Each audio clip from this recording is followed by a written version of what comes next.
Localisé à l'ouest du département du Doubs et en bordure du département du Jura, Nans-sous-Sainte-Anne est un petit village franc-comtois qui compte moins de 200 habitants.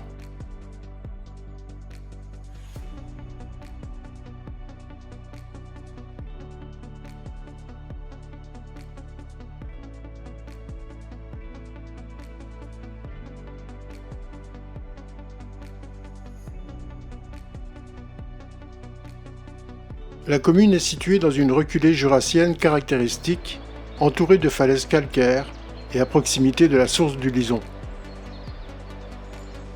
Le Lison sort de sous terre pour aller rejoindre la Loue, 25 km plus loin.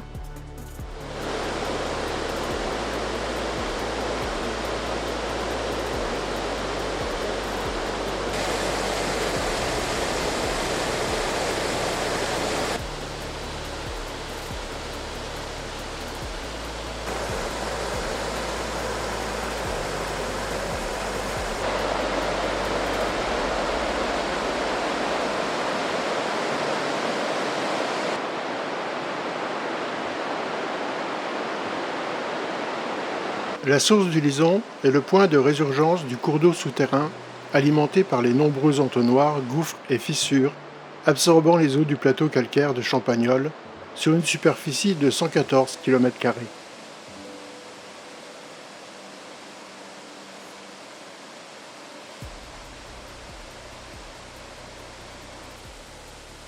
Le débit moyen du Lison est de 5 m3 par seconde, mais il peut monter à plus de 20 m3, soit 20 000 litres d'eau par seconde, qui sortent des galeries noyées uniquement accessibles aux plongeurs spéléo.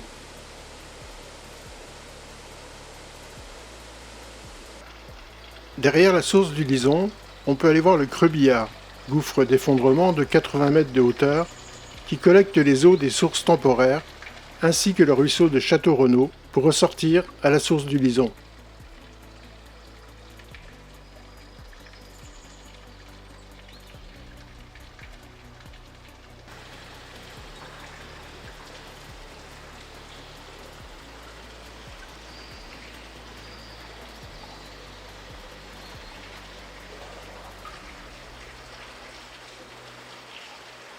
À proximité de la source du Lison se trouve la grotte Sarrazine. Le porche de cette grotte, d'une hauteur d'environ 100 mètres pour 30 mètres de large, est visible de loin.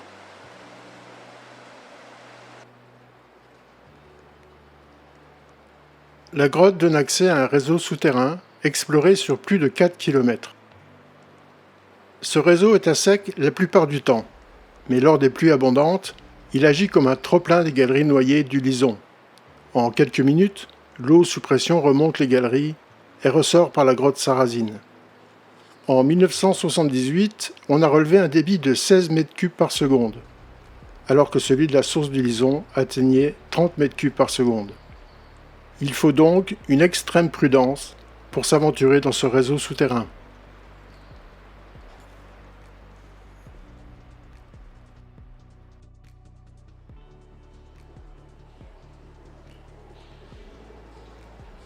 La galerie d'entrée, d'une hauteur de 2 mètres pour 10 mètres de large, débouche rapidement sur un petit lac.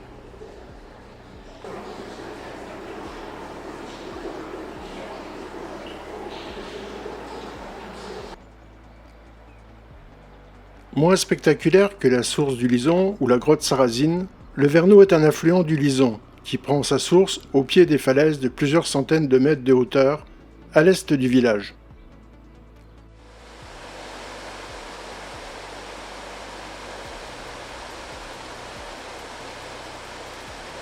On peut remonter un peu le cours d'eau jusqu'à la cascade du Vernoux.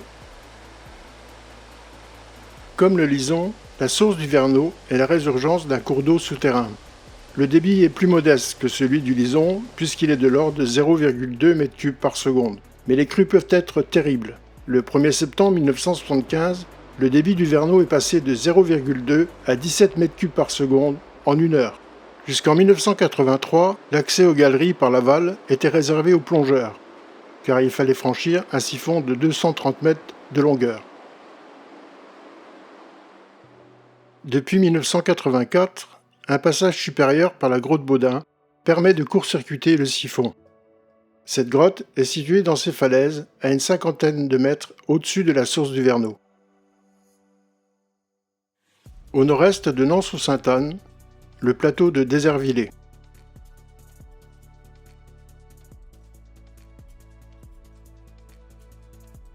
Les eaux de pluie s'enfoncent sous terre pour rejoindre le Verneau souterrain et ressortir à Nans-sous-Sainte-Anne, situé à 7 km à vol d'oiseau de Déservillers. 7 km à vol d'oiseau, mais c'est plus de 35 km de galeries qui ont été découvertes et cartographiées depuis 1903, et tout n'a pas encore été découvert. Sur le plateau de Déservillers, plusieurs gouffres rejoignent le Verneau. Le gouffre de Jérusalem, qui est le plus en amont, la Baume des Crêtes, entrée supérieure du réseau à 789 mètres d'altitude, le gouffre du Biéboussé, par lequel il faut passer pour faire la traversée intégrale du Verneau et ressortir à la grotte Baudin après avoir parcouru 8 km et 387 mètres de profondeur. En amont du réseau s'ouvre le gouffre de Jérusalem. On peut y suivre un affluent qui rejoint le Verneau à moins 92 mètres. L'entrée du Jérusalem est située au pied d'une barre rocheuse. Le petit ruisseau s'enfile sous terre et on le suit jusqu'à la confluence avec le Verneau.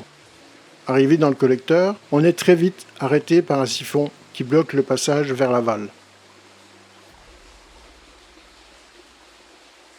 C'est un joli petit gouffre, mais un passage bas en partie occupé par le ruisseau limite les ardeurs de beaucoup de spéléos.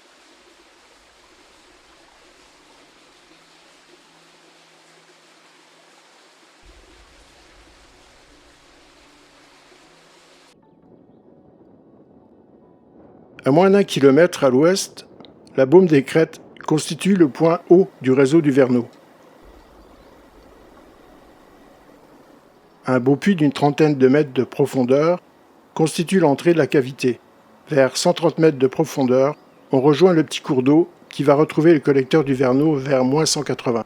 Là aussi, un siphon empêche de suivre le collecteur vers l'aval.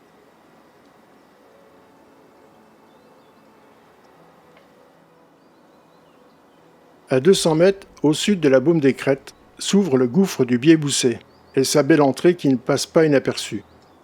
Par cette entrée, on suit le Bief-Bousset dans un long méandre parfois étroit, dans lequel on rencontre quelques puits et ressauts à descendre.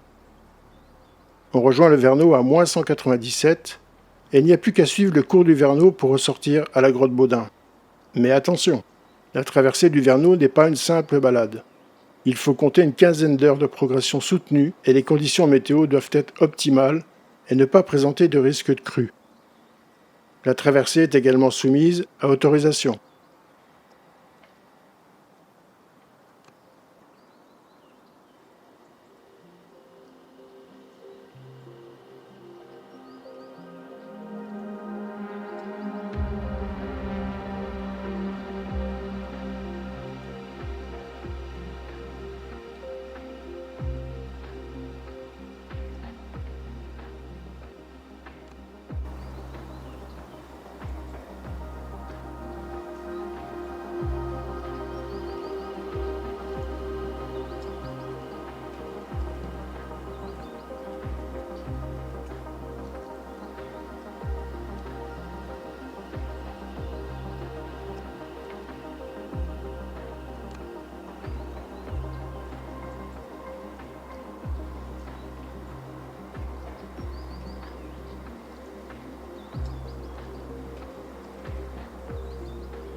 Il y a un peu plus de 10h30 quand je pars pour faire la descente des Biais-Bousset.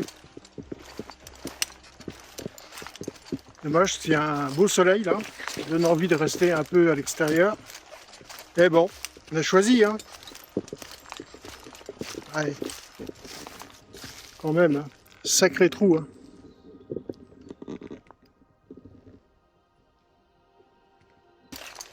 Ça va, l'accès n'est pas trop glissant aujourd'hui. Parce que des fois ici c'est la bouillasse et c'est la patinoire, hein. Donc il vaut mieux éviter avec le gros trou qui est à côté.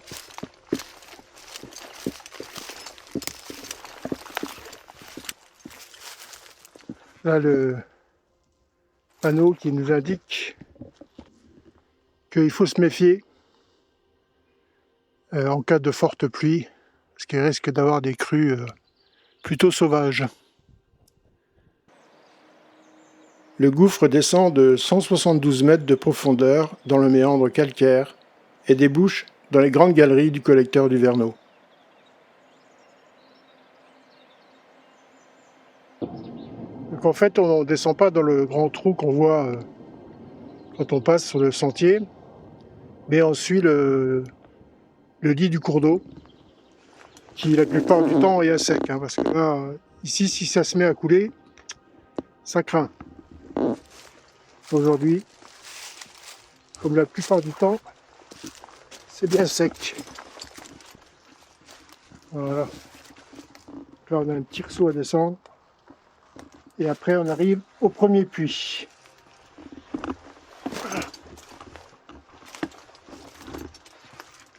Donc, on est déjà dans le méandre.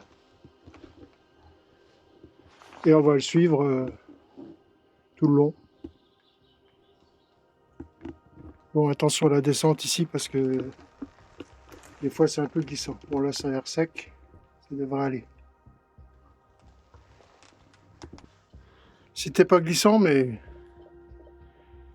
faut quand même se méfier, hein. Allez, c'est parti. On récupère le sac bien lourd et on va aller équiper le premier puits.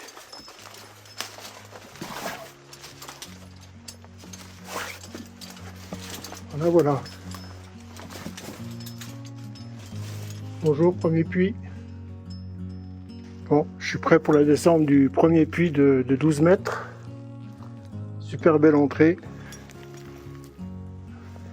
Bon, j'étais un peu short au niveau de l'équipement aussi, j'ai pris une corde courte. Donc c'est un peu just. J'espère qu'elle ira en bas.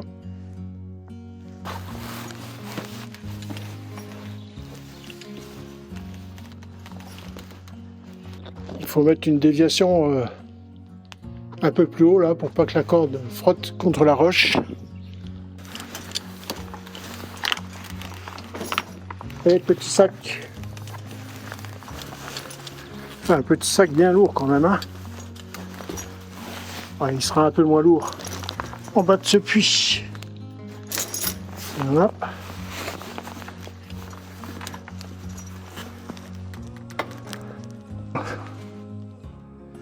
On est presque en bas.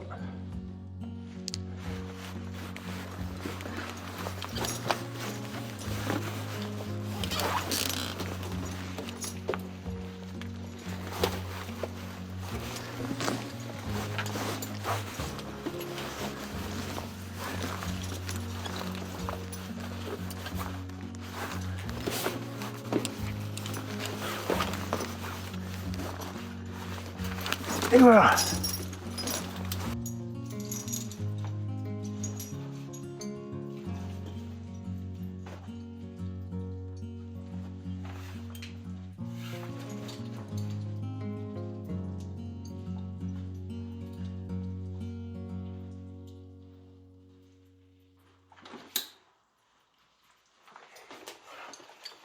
Oh, il est encore lourd.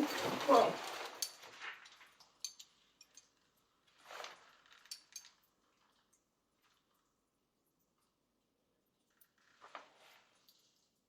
Allez, c'est parti.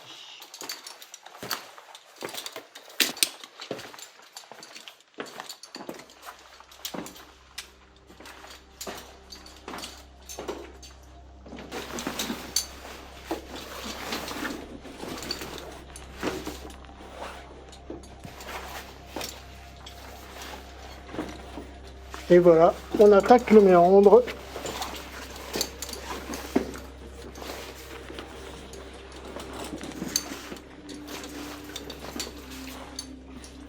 En fait, les biais voussés, c'est seulement un méandre, un long méandre, qui permet d'arriver au collecteur du Verneau.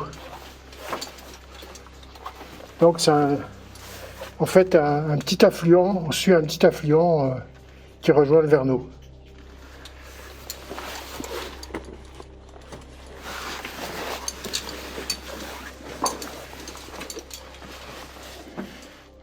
Bon, le début du méandre il est facile, hein.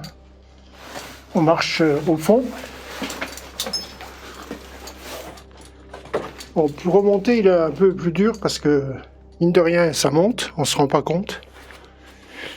Et puis avec le sac, il faut le porter à bout de bras, le soulever sans arrêt. Donc quand on sort, on est quand même bien fatigué. Surtout si on est allé jusqu'au collecteur.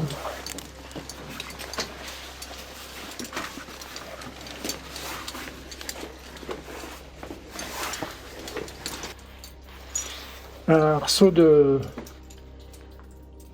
3-4 mètres à descendre là. Donc il faut quand même mettre une corde. Parce que c'est un peu glissant.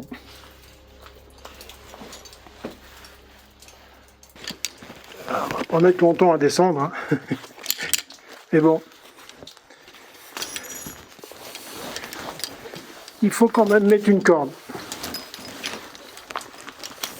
Voilà.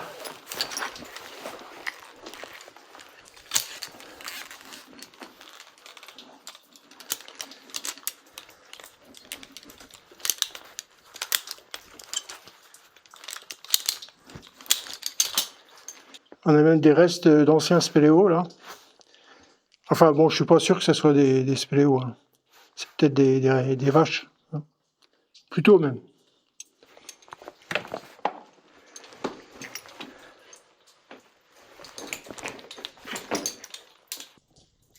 Voilà ce petit ressaut en fait qui s'appelle le ressaut de la charnière, à cause ici des plissements de la roche qu'on voit bien.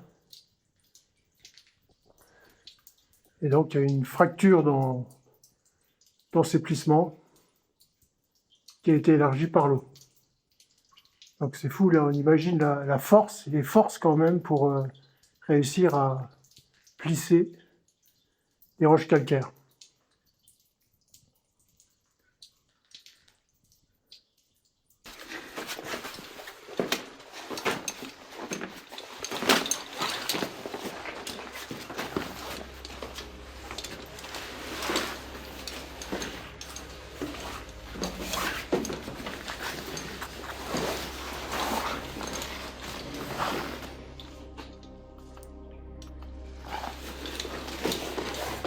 Voilà, un beau méandre. C'est sympa quand il est bien large.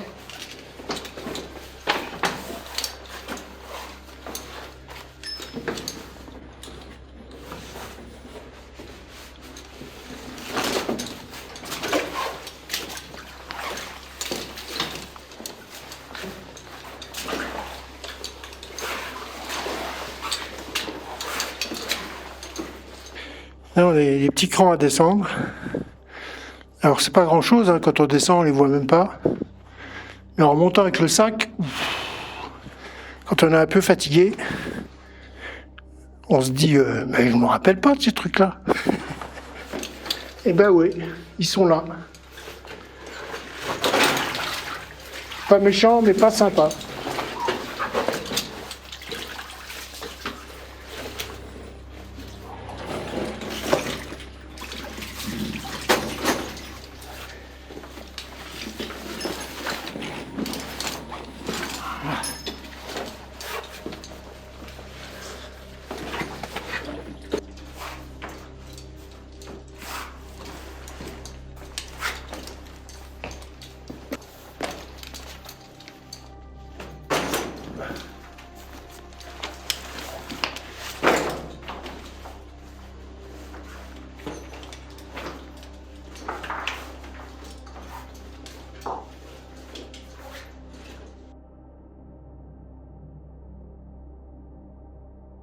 Le biais-boussé ne représente qu'une petite partie de la longue traversée aquatique et des nombreux obstacles qui jalonnent ce parcours souterrain d'envergure.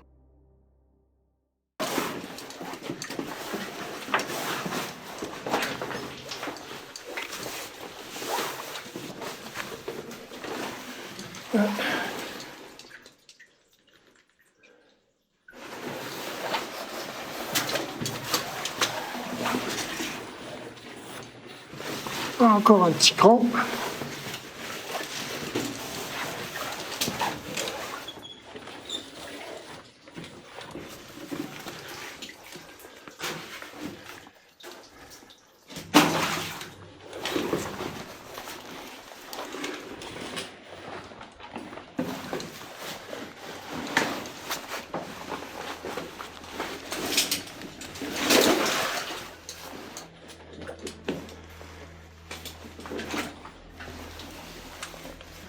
Allez, faut pas oublier le sac à main.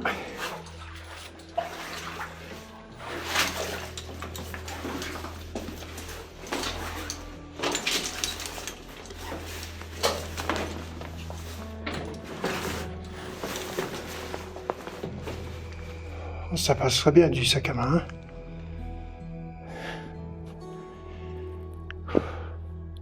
Là, on arrive sur une série de ressauts et puits. C'est pareil au niveau corde, j'ai pris juste. Hein. Je sais pas si ça sera assez. Donc il faut que j'équipe short.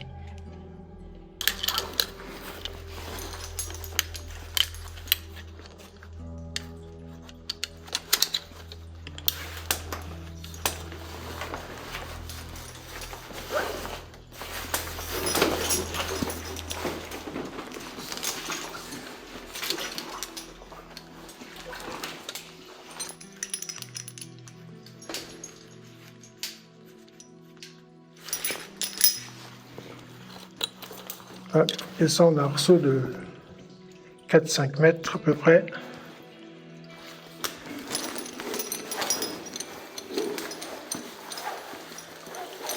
Il y a un petit peu d'eau aujourd'hui.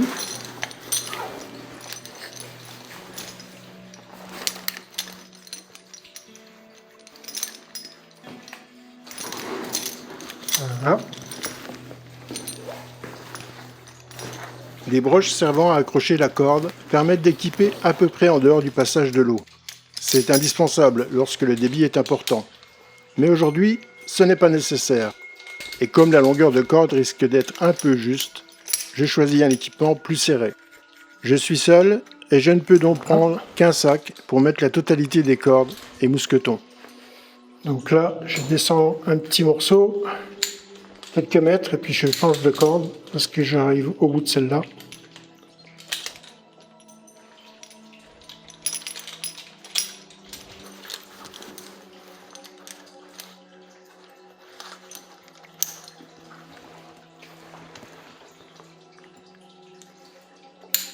On va aller jusqu'à la broche suivante.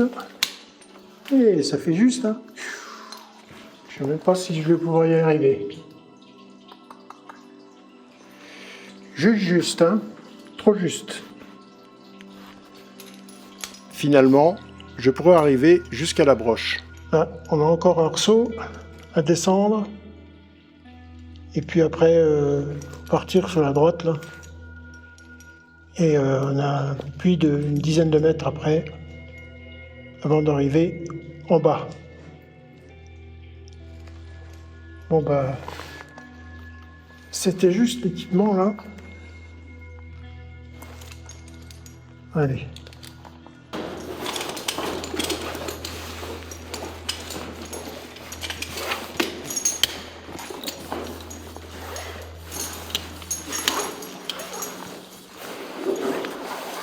Ah.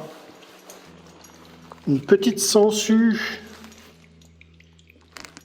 Il va pas nous attaquer, hein.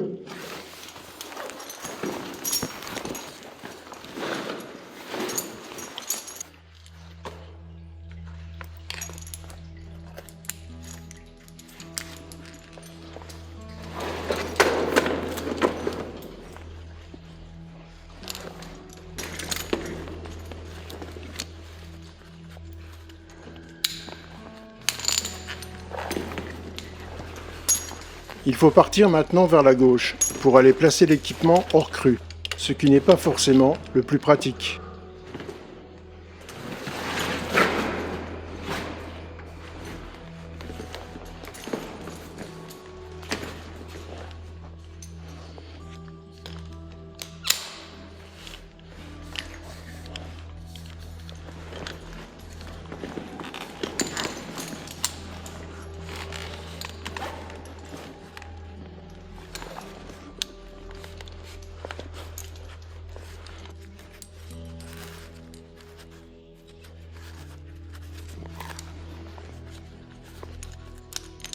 Lorsque le débit d'eau est important, le bruit de la cascade qui tombe est assourdissant à cause de la résonance.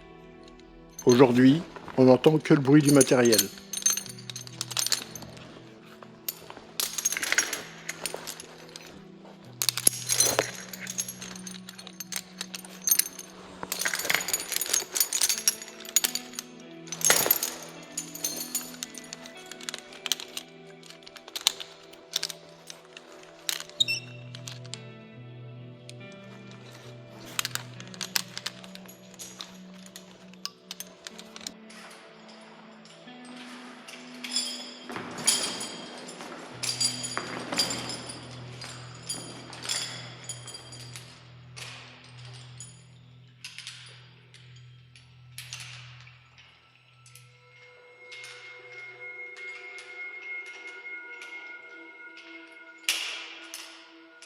Bon, il reste un petit cran de 2 mètres là à descendre.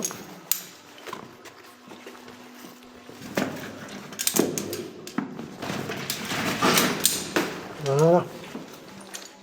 Finalement, la longueur de corde était largement suffisante et j'aurais donc pu équiper autrement. C'est pas grave, c'est noté pour la fois prochaine.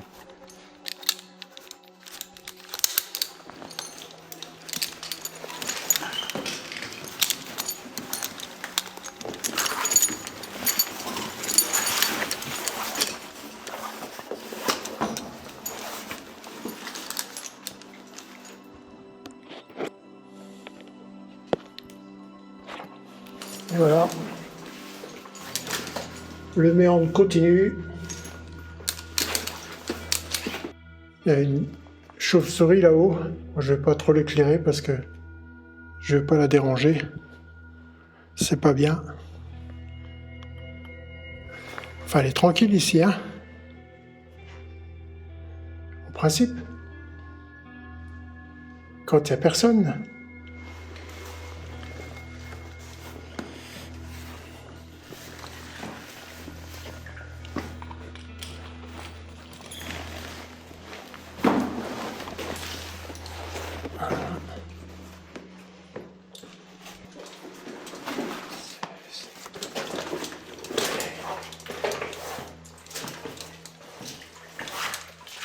Alors, maintenant, on a un passage bas à passer qui n'est pas vraiment agréable pour les genoux. C'est pour ça que c'est bien de mettre des genouillères.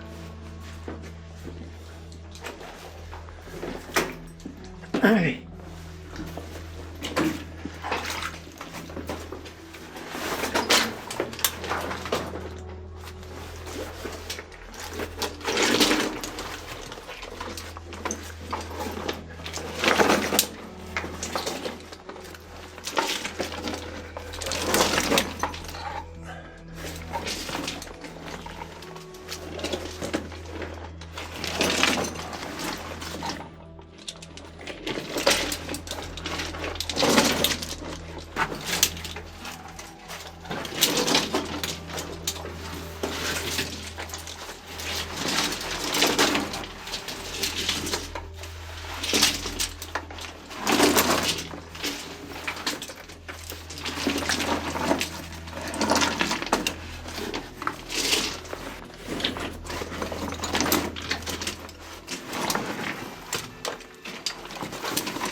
Ouais, on a un tire-seau encore à équiper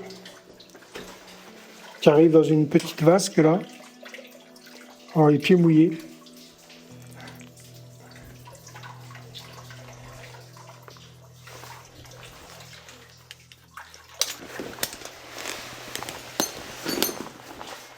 Et voilà.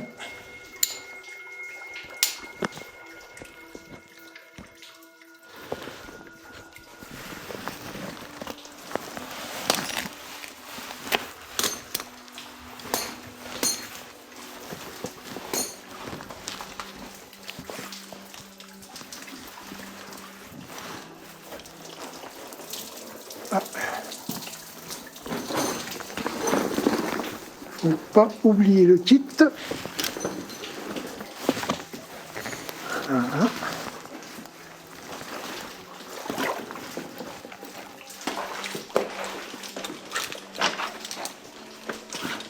Voilà. Maintenant, un peu plus large.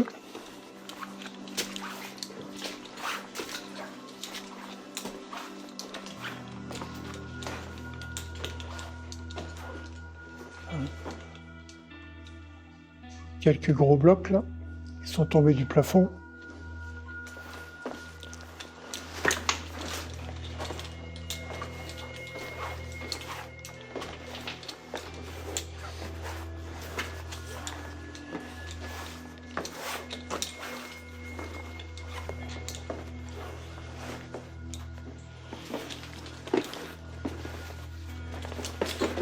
Là, le sol est un peu glissant, il y a de la boue par endroits.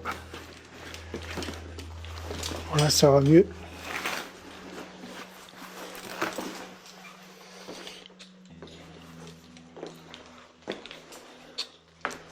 Au bout, on va rattraper le méandre.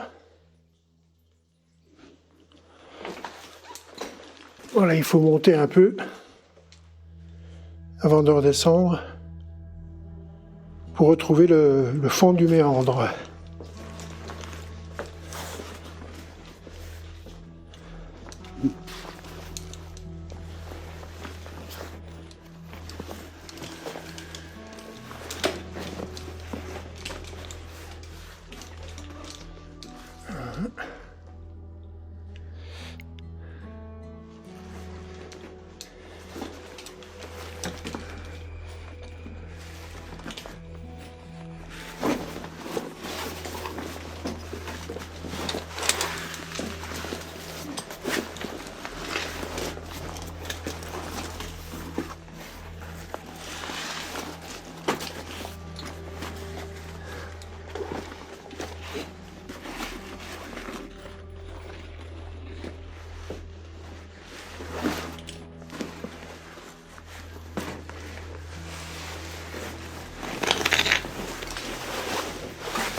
Voilà, on a retrouvé notre méandre.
Donc là, on prend un passage supérieur. L'eau coule plus bas. Et nous, on passe au-dessus.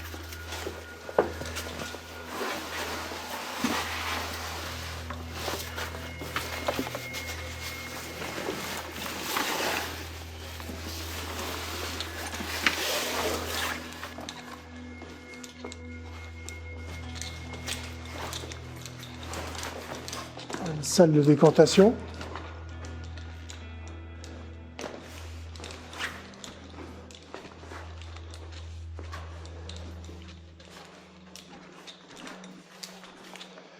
Bien boueuse, hein. Après la salle de décantation, la progression dans le méandre va être plus difficile. Il faut prendre des passages en hauteur, parfois très glissants, jusqu'à ce qu'on arrive à l'ancien siphon, terminus des explorations en 1970. On est arrivé près de l'ancien siphon. On est à peu près à moins 100 mètres de profondeur. Là, il y a un petit peu d'eau qui coule.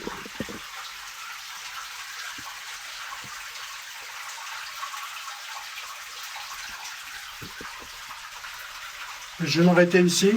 Je vais faire demi-tour. Après, normalement, il reste encore une bonne distance dans le méandre. Donc, avec un sac rempli de cordes pour équiper les culs du fond, c'est pas une mince affaire. Donc, le passage, normalement, il est ici, celui-là. C'est celui qui court-circuite l'ancien siphon, donc qui permet d'aller dans le fond.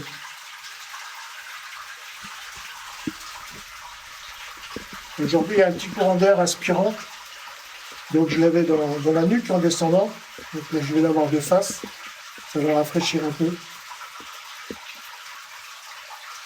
Le doux bruit de l'eau. On n'a pas les oiseaux ici, c'est déjà une bonne chose. On n'a pas le soleil non plus, ça c'est moins bien. Un petit rayon de soleil, là, ça passe une sieste.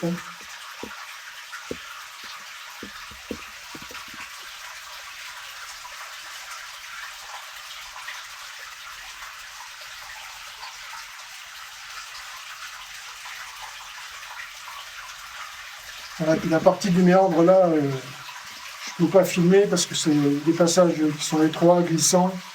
Donc avec la caméra, c'est pas évident, je suis obligé de la ranger. Et donc c'est pas facile ce petit morceau de méandre là. Surtout que là il va falloir le prendre en remontant. Donc il y a un ou deux passages en escalade à faire qui sont bien glissants. Et il faut vraiment y aller plus là, surtout que je suis tout seul, alors c'est pas le moment de glisser, de se coincer vers le bas du méandre. Ça ne serait pas une bonne chose. Bon, ben, je vais remonter tranquillement. On se retrouvera un peu plus haut, après la partie étroite du méandre. Bon, on va arriver au petit ressaut à remonter là, avec la corde. La petite vasque en bas. Et voilà.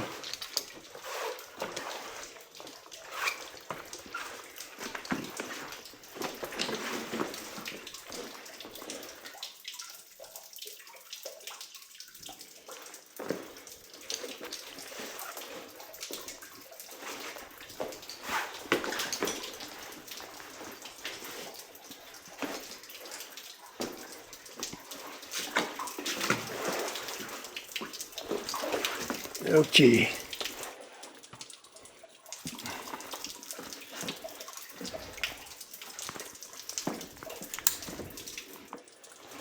Allez. On va sortir la poignée.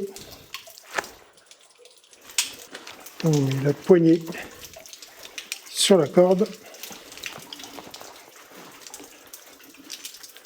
Ensuite, on met la grande longe sur la poignée.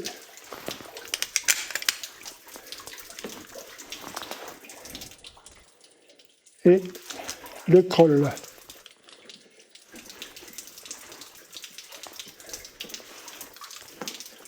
Et voilà. Et maintenant, il n'y a plus qu'à monter. Parce que bon,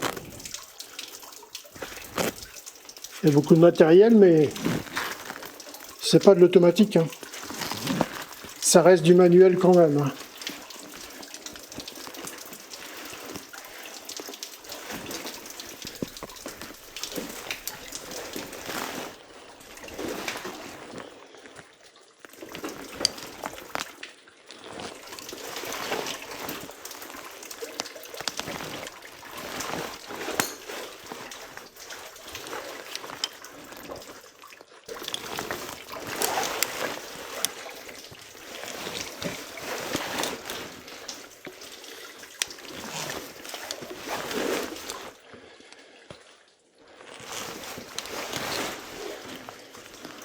Voilà.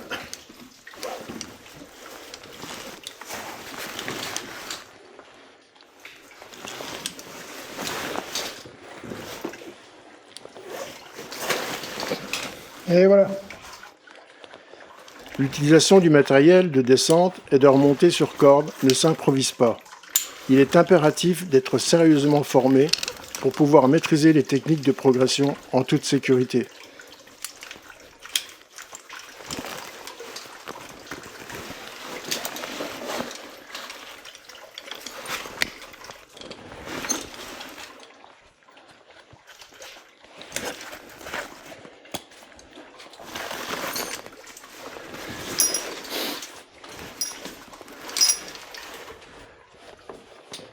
Bon, il faut enlever l'équipement maintenant.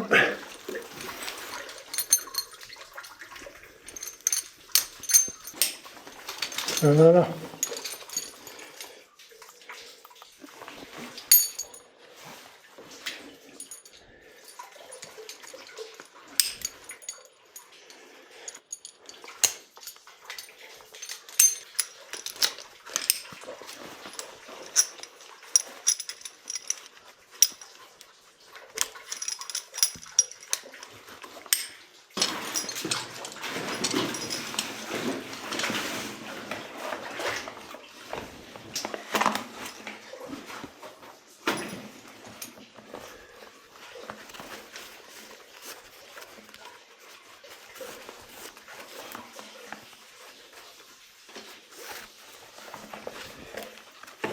Et voilà.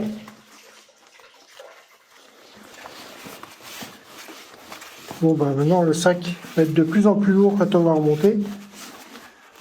Alors que ce qu'on aimerait, c'est qu'il soit de plus en plus léger. Bon, pour l'instant, ça va, hein. Mais une fois qu'on sera en haut des puits, là au-dessus, là, il va de nouveau être lourd.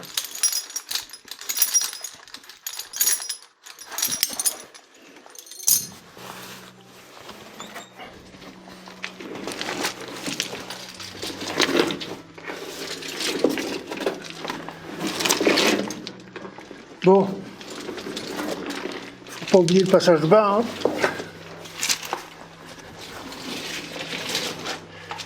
Toujours autant de bien aux genoux, malgré les genouillères.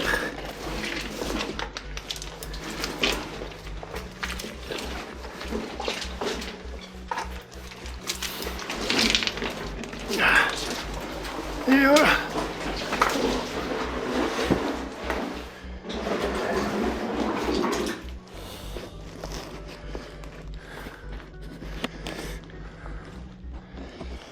Bon,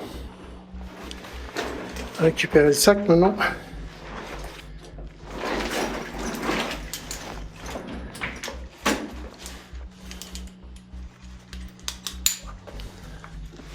Allez, on continue.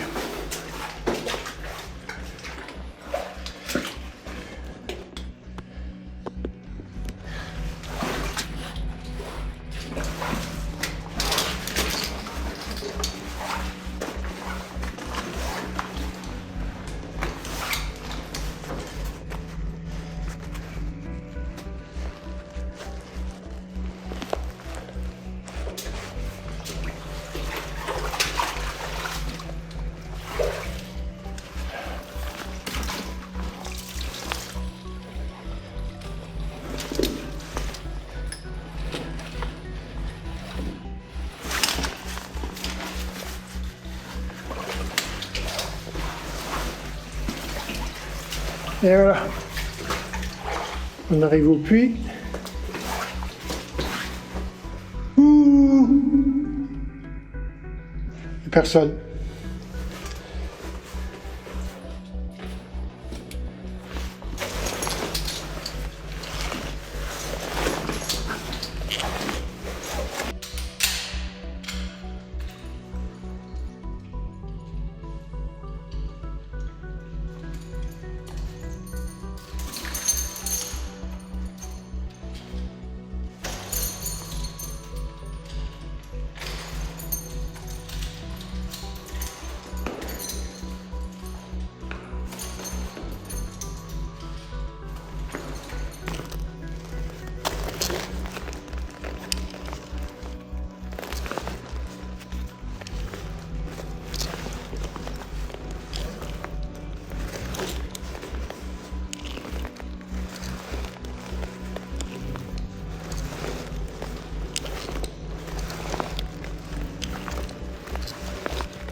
On va remonter le premier puits. Quel calme!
Aujourd'hui, beaucoup de cavités couramment fréquentées sont équipées de broches inox scellées dans la roche.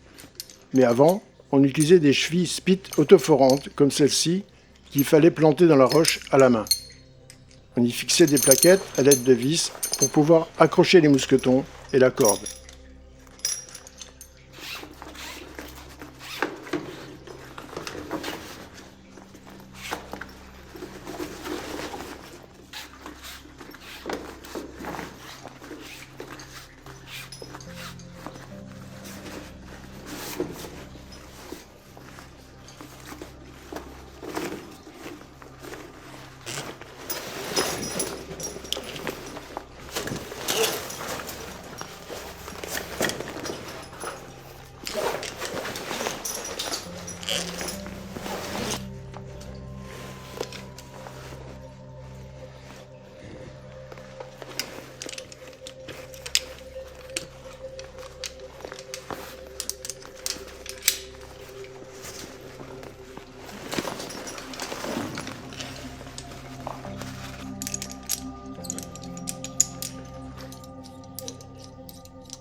Voilà, les petits crans à remonter là.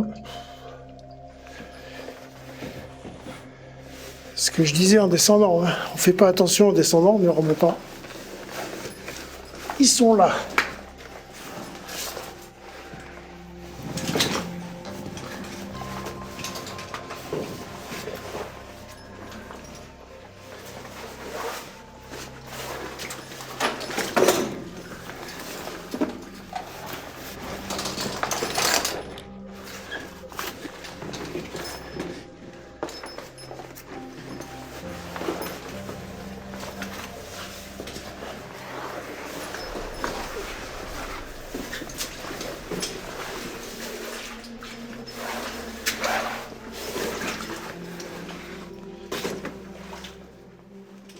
Même si le méandre présente parfois de belles formes d'érosion, on ne peut pas dire que le gouffre du Biéboussais soit particulièrement esthétique. Son principal intérêt est qu'il permet de pouvoir accéder au Verneau souterrain, qui lui présente un véritable intérêt.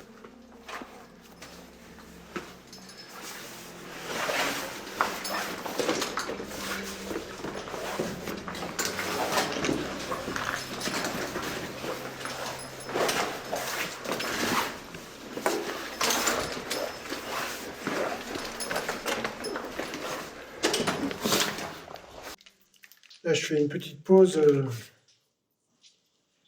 dans la salle de la charnière. Je suis pas très loin de la sortie, mais bon. Faut que je change ma pile à mon actu. J'en profite pour manger un peu. Ça fera pas de mal. Bon, on va remonter avec le sac en bout de bras, c'est chiant.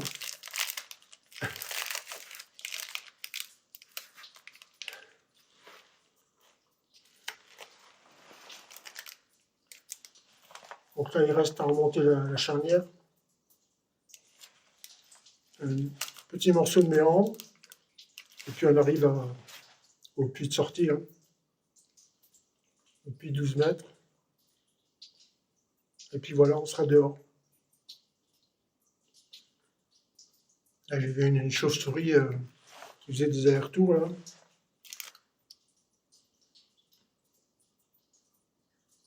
Je sais pas si elle était sortie à l'extérieur. C'est le bruit que je faisais qui l'a dérangé peut-être. Mais déjà au fond, c'est pareil, j'en ai entendu une, je ne l'ai pas vue, j'ai entendu au-dessus de moi.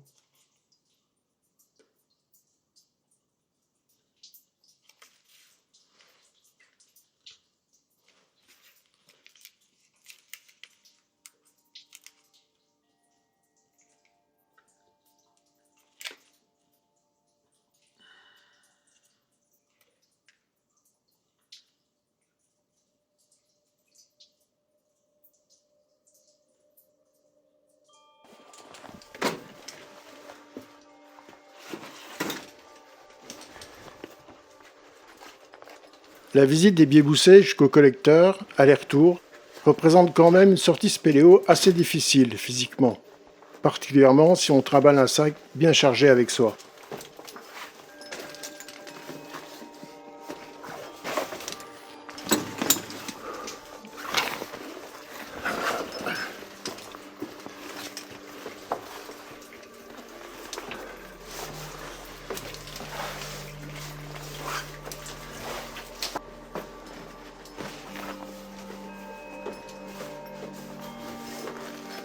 On approche de la sortie, car il fait plus frais. En été, c'est l'air plus chaud, qui indique que l'on approche de la fin.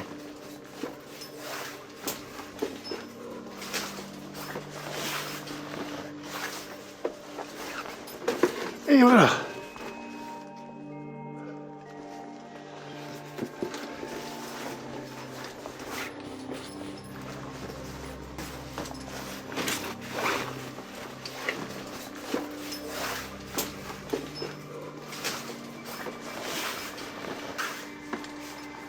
Oh, le lourd ce sac!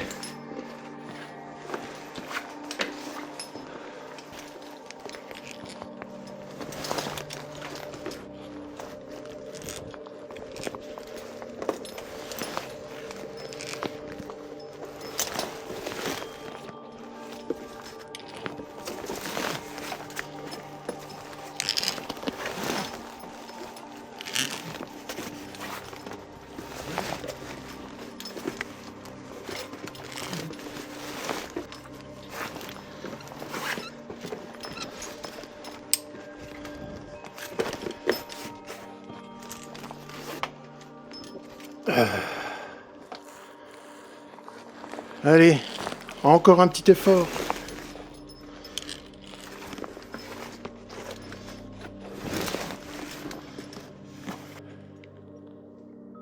Ben voilà.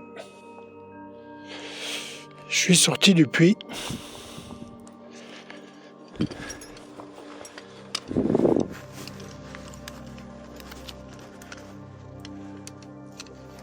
Oh bah le sac il est bien lourd maintenant.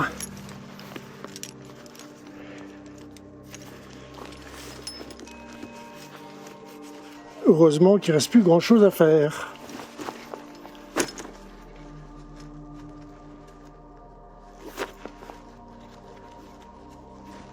Et il fait bon dehors, il n'y a pas de vent. C'est bien. Ouf. Ben, content d'être sorti. Quand même, hein. Voilà.